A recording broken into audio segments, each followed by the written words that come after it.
Look, I got here back in 2012, okay? And I found out we had two groups here in the villages. We had the African American Club and the Sophisticated Gents. I ran into this guy, his name is Arthur Boyd, who happened to be a member of both groups. He was in charge of the scholarship committee of the Sophisticated Gents at the time, and he was about ready to get off of that committee. He found out that my background was in higher education, so he asked me if I wanted to get involved, and that's how I initially got involved with both groups. I took over the chairmanship of the scholarship committee for the Sophisticated Gents back in 2013, okay? At that point in time, back in 2013, the two groups were interacting independently of each other. We weren't a combined group. And each group was realizing that education was going to be our biggest outreach here in the community. Because most of our members had college degrees, they were former professionals, they all retired. What could we do here in the Tri-County community? Scholarships was the big thing. At that point, we didn't have a funding base for our scholarships. So both groups were passing the hat around to our memberships to get funds to give to students. That's how it started. We didn't have a funding base at all. Then what happened in 2013, somebody came up with the idea, well, let's have a golf tournament and make it a scholarship thing for both groups. And that's how it started. That's how we really got into developing some funds that gave us a basis for moving forward. And here we are now 11 years later, and you can see the result of it, like with this luncheon that we just had. Before, we were having separate luncheons. The African American Club was doing their thing, then we did ours. But as soon as we had the golf tournament, it brought us together, okay? And the members who ran that golf tournament were members of both groups, Arthur Boyd and Lawrence Parker. They started it out. And you can see where we're at now. I mean, we started out, if we had $8,000 that we split between two groups, we were doing all right. We're now at $80,000. That's how far we have come. And that's because the Tri-County community has stepped forward and realized this was the best outreach for us to reach some students that needed some assistance.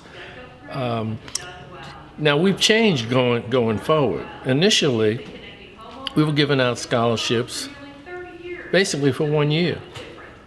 But most of us realize students are going to school, if they're going for an associate's degree or they're going for a bachelor's degree, that's 4 years. And we were only giving out scholarships for 1 year. We changed all of that 2 years ago. We now have revolving scholarships for students that already have a scholarship from us. If they're doing well, we can keep them going for the second, third, and fourth year. And we think that's really the foundation for where we're going right now, is ongoing scholarships. In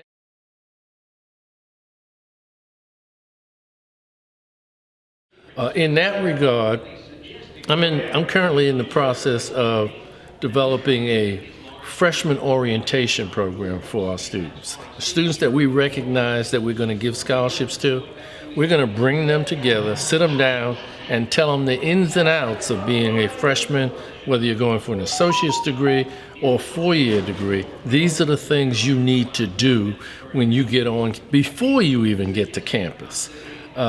At the last luncheon, I kind of went over some things that would help students in terms of their outreach before they even get to campus. And we're going to continue to try and do that in a more formalized thing, well before our scholarship luncheon, so that they all know, because a lot of our students, we give out our scholarships the first weekend in June. A lot of students are about ready to go to summer school. And they need to know some of these specifics on how and where and what to do when you get on a college campus that will access you to your department, access to where other funds are. See, right now, you're just getting some money from us, Every student fills out what we call a FAFSA, which is a federal student application for you to get financial aid from any institution that you go. You have to fill that form out to get money from a college, or it can be a trade school or whatever it might be. And they need to know after you fill that out, what happens to that in terms of when you get on campus, how do they determine how much money you get? Well, you need to know some of the parameters of that and where you can get other resources on the college campus that you might not be aware of. It's the student that is in tune with what goes on that college campus to determine if you get more scholarship monies going forward. So we're going to try and put together an orientation program for our students. Like the students that just graduated from high school back in May and June, we want to do something for them every year for the new cadre of students that are coming forward so that they'll be well equipped that first year going forward. And even if you're an out-of-state student, a lot of out-of-state students don't realize you're paying double tuition because you're an out-of-state student. Well, you can get around that factor. You can become an in-state student as well after 1 year if you establish residency in that particular state.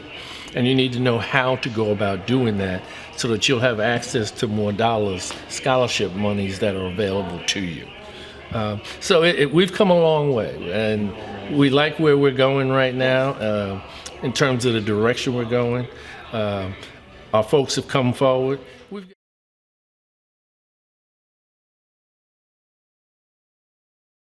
Even if you're not a member of the Sophisticated Gents or the African American Club, if you feel, preferably if you're in the Tri-County area, we basically represent Lake Sumter, and Marion County, folks from that area.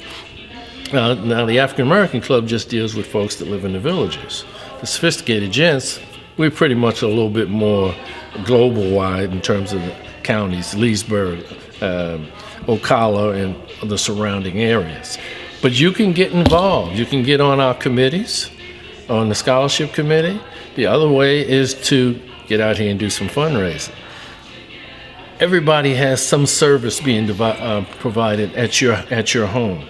We're looking for you to go out to those folks and encourage them to donate to our scholarship fund.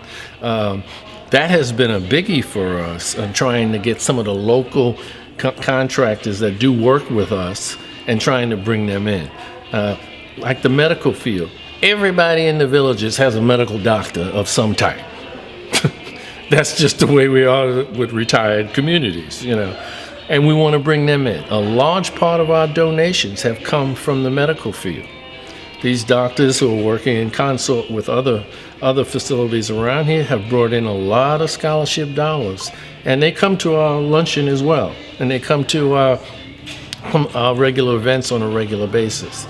So it's developing that relationship on an ongoing basis is key for us. So you can get involved even if you're not a member of the Gents or the African American Club.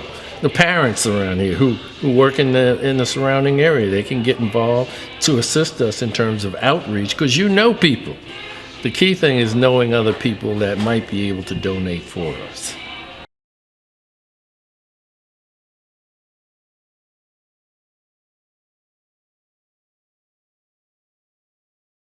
When we started out our luncheons, when we brought the students in that we just awarded scholarships to, we didn't have all of the hoopla and what we did at this past luncheon.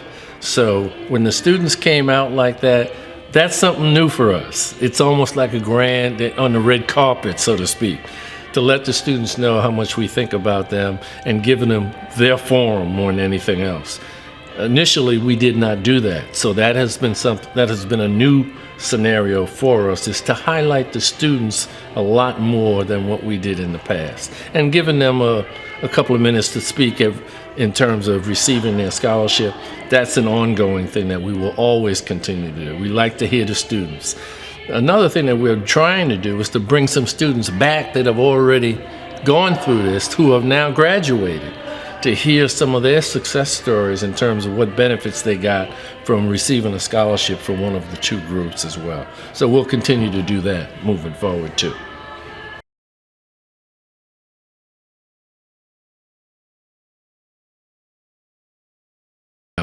We send the money directly to students, and we send it directly to students so they can use this out-of-pocket expenses they can pay for from our scholarship monies that we have.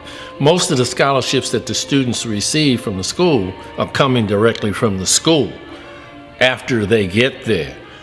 The dollars that we give out to students, they're going to get before they go there to impact them making that initial entree onto campus as well. So take a look.